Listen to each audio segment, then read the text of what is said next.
from where you live. Welcome to the Friday Night Frenzy alongside Andrew Pogar. I'm Rob Hughes, and we begin our show with the North Central Conference Roundup, starting off at McCutcheon. It's been a month since the Mavs' last loss. Coach Rick Peckinpah carrying a 7-game winning streak, him and his Mavs. Can you believe, just first off, that this is the last frenzy we'll have of the month of January? It's flying by Things are just quickly. flying I like right the by. basketball season. I wish we could hang around. Not the winter, though. I agree. Let's get back on track, though. The 14-2 Mavs hosting former Purdue guard Ryan Smith and the Anderson Indians. It's been a rough first year for the Indians under Coach Smith. Anderson just 3-12 on the season.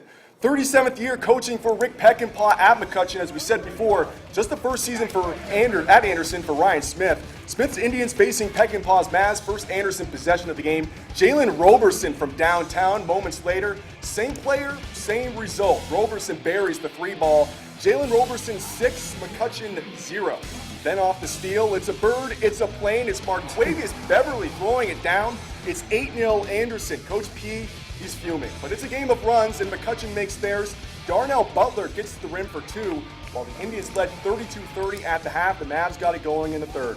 Robert Finnessy making his presence known. The sophomore steals it and scores it. McCutcheon outscores Anderson 44-12 in the second half to easily win this one 74-44 the final. All right, over at Kokomo, the Wildcats hosting Lafayette Jeff in NCC play. Third quarter, David Hanyard going to work. Quick crossover, seen that before. Leads the J. In your face, Charlie Murphy. You like that? I love that. You're just warming up.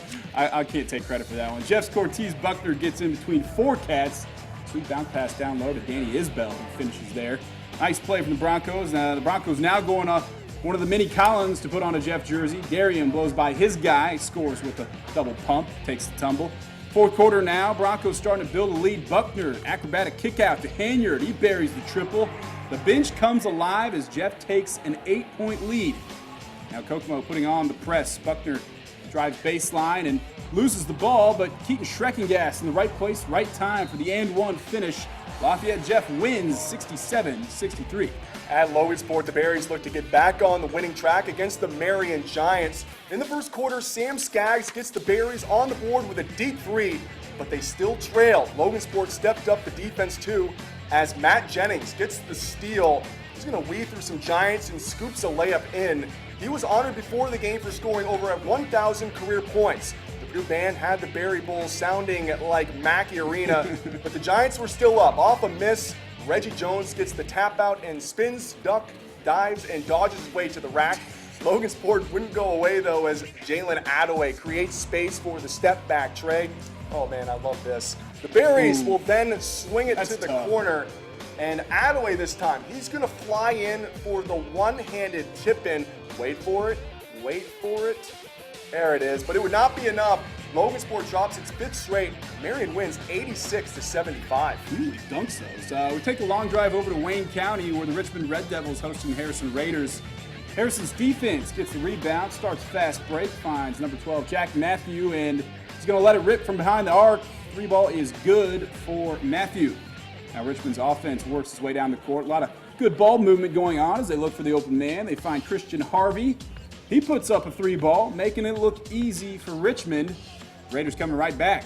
Richmond doubles up on D, but backfires. Benito Munoz wide open with a hand in his face. That's another 3-ball.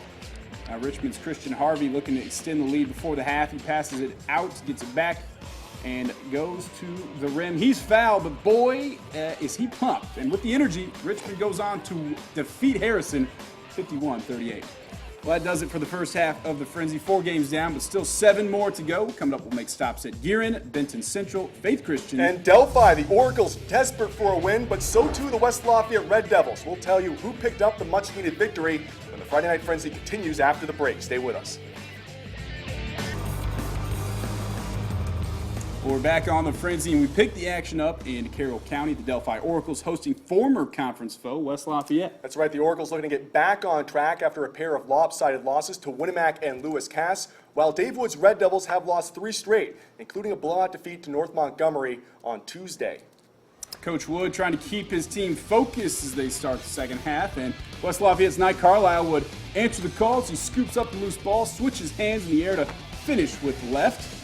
On the inbounds play, Oracle Blaine Walters catches it, does a little dipsy doodle spin to the basket for a pair. I like that, Paul. It's our guy writing that script. The Delphi still trailed at that point. On the other end, Carlisle drives, kicks to Seth Warren. Number 3 is good from 3. Westside could not miss from beyond the arc tonight. 15 3-pointers. Delphi ball again. Walters gets another pass into the post, finishes hard, but this time those sneaky Devils push the ball up. Charlie Nyes gets the shooter's roll, and what a nice shot in transition. Again, I can't take credit for that. Delphi's Weston Wendell throws it ahead to Blake Caro, who beats the defense for the bucket. But the Red Devils were red hot from 3 as some inside-out action gets it to Matt Krause, who gets another shooter's roll for Westside. They would beat the devil out of Delphi, winning 83-60. We head to Noblesville, a hostile Guerin student section greeting Central Catholic. Trailing by a dozen, Jackson Anthrop comes up with the steal and goes all the way to the rim for the deuce. The Knights trail by 10. Final seconds of the quarter, what goes around comes around. Anthrop has it stolen. Christian Munson gets the alley-oop to drop as time expires. What a way to go into the break. Later, though, Avery Denhart finds Thomas Gothard, who has all day to hit this 3-ball. I think Rob and I can hit this one in our sleep. Guerin now leads 64-51. Then Denhart gets the hoop and the harm. Too much Guerin, though. They defeat CC 90-73. You're giving me a little too much credit. Maybe you, though. Ken Adams and his Twin Lakes Indians going on the road to face Northwestern. Bryce Bennington inbounding the ball to Blake Bennington. Blake back to Bryce for the deuce off glass. A little chemistry there. Later on, Dane Holmes with a monster block from behind. Great Dane says, nuh-uh. On the other end of the court, he bullies his way inside, flips the shot up, nothing but net. Matt Conrad now swings it over to Blake, who spins away from his guy, hits the runner. The junior making it look easy. The Indians now working the ball around to guess who? Bryce Bennington one more time. He had 13 at the half. Twin Lakes goes on to beat Northwestern 71-66. Call them the Faith Christian Crazies. The Eagles hosting Fountain Central. Early in the third quarter, Dallas Otero drills the triple. It's 31-25 Faith. The Eagles capitalizing on second chances. Nick Borges pull up his short, but Cam Burning with the putback. Mustangs head coach Clayton Callan, no words need to be said. Still in the third, offensive rebounds, a thorn in Fountain Central's side. Andrew Rounds cleans up his own miss and finishes with the layup. Eagles up by 5. The Mustangs hanging around, though. Tyler Starkey gets into the lane and connects on the floater, but Faith too strong for Fountain Central. The Eagles prevail 56-41, the final. At Benton Central, Kyle Marlatt and the Bison hosting the Seeger Patriots. Early on, things looking good for BC. Pick and roll with Johnny Laney and Mason Gick. Hard to stop that. Easy bucket for Gick and the Bison. A little later, Laney springing free at the top of the arc. Deep three-pointer for the juniors. 17 points, 11 boards tonight. Marlatt keeping these guys focused on the prize, but the Patriots responding in transition. Borden Kennedy with a great pass to Josh Norhood. Easy bucket there. Patriots building some momentum, and again in transition, Kennedy, another nice pass. Nothing there for Nick McGowan, so he dishes out to Landon Stetler. Nothing but the bottom of the net. Seeger with a late surge to take down the Bison on the road, 61-51. We pick it up in Seville. The Athenians are pumped in a tie game just before the half. Devin Gard is at the line trying to get an opening. He dumps it to Connor Smith in the corner and drains a 3, and there goes the buzzer. Second half action now. The Hot Dogs get it started first. Pay attention to the trays of Jared Smith in the corner. Just like the Birdman, he trains 3 from the corner. Crawford's on the fast break. Point guard Jack Sumner gets some air and rolls in for 2 the hard way. Frankfurt answers with a layup of their own right as the board lights up. That's the end of the third quarter. The Athenians drain another 3. The game ends up in overtime. Frankfurt edges out Crawfordsville 56-48. All right, across town on the north side, the Chargers are feeling the energy in this one. The Chargers on the inbounds. Caleb Randolph can't get it to fall, but Bailey Adams comes in with the assist. Weibo, though, answers right back with a quick pass and a floater to keep hanging with the Chargers. But Bailey Adams again, this time he gets the assignment from Kendall Humphreys, and he puts it down, stretching their lead over the Stars. And the Stars, they weren't falling just yet. Zach McMahon gets an opening in the corner. He puts up an arching 3, nothing but the net, closing that gap. Humphreys under some tight coverage and makes some space, and a little fade. He gets the 2. That's a nice little bucket there. That's quality. Stars fought hard, but will eventually fall. North Montgomery takes it 48-46. That does it for the highlights tonight. Coming up after the break, West Lafayette head coach Dave Wood joins us in the Coaches Corner. The Red Devils snap a 3-game losing streak. Will break down their W tonight against Delphi next in the Coaches Corner.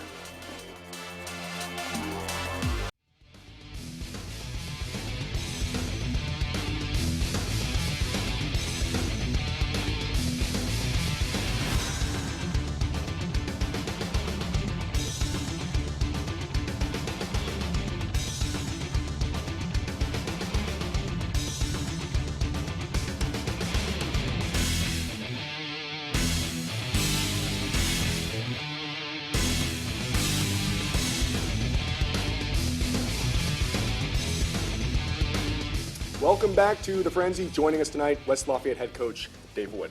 We're glad to have you back. You pick up a win. It's been a while. So first time, well, okay, I wasn't even going there. You went there, but 3 losses in a row. You kind of said out there that the guys had a tougher practice week this week, huh? We got some things straightened out Wednesday and Thursday, and I was hoping that it was going to translate to the floor in the game, and certainly thought it did tonight. And I thought our guys were ready to play, and I thought they played hard and played together, and hopefully that's going to be the start of a trend. 83 points scored tonight against Delphi, 15 threes. Just what was the difference on the offensive end? I honestly think the difference on the offensive end was the fact that we were playing much better on the defensive end. A lot of teams, our team has been one that has played defense when we played offense, and I think the way to win is to play offense when you play defense. And our guys were energetic on defense, and it led to a lot of offense, led to some confidence, some exciting play from our guys, and hopefully that's going to continue. How hard is it to get guys to buy into that in high school, to play that way in the defensive end, especially when you're playing some guys that are younger, to spur that offense on? Well, it's taken 2/3 of the season for us to do it one time. So we're as I say, I hope that we understand what we did well tonight and can continue that. But yeah, we've got some youth, but it doesn't matter how young you are. You can play hard. That's a decision that you make, and I think our guys, with some prodding, made that decision. Speaking of youth, George Karloftis has made quite an impact. I know we didn't have a great game in terms of stat sheets tonight when you look at it, but just how big has he been coming onto the scene? He's been obviously a very big part of our team. He's fearless. He goes to get the ball when it's on the board. He runs. He's a good athlete. He really is just learning how to play basketball. He's a water polo player. I don't know if anybody knows that. He's got to be in shape. He's a world-class water polo player, so he's going to keep getting better and better. Nye Carlisle, obviously a huge part of your team. 11 assists tonight, 3 turnovers. That's a pretty good ratio. Is this one of those things where, the team and how well they play is kind of up to him on certain nights? Certainly we follow Nye, and I think his effort on the defensive end was a big part of his offense. I thought this was as good a game as he's played all year long, probably all his career, getting everybody involved in what was going on. Even though he led us in scoring, the 11 assists and the really solid defensive game was the best part of his game tonight. Coach, this win tonight, you're now 7-8. How do you instill a sense of belief that this season is far from over? Tell him. I've told him several times. We talk about it, and we're going to continue to grow as a team in practice. But I think they understand that. We've got a little ways to go yet, and we've got a chance. Well, you got another important one tomorrow against Frankfort, like we talked about out there. They're a much improved team, despite not quite being 500. So, good win tonight. Best of luck tomorrow. We're not quite 500 either. So. There you go. Make sure to check out our website, WLFI.com, and click on the sports tab from all info on tonight's games. That's all we got. Have a great weekend.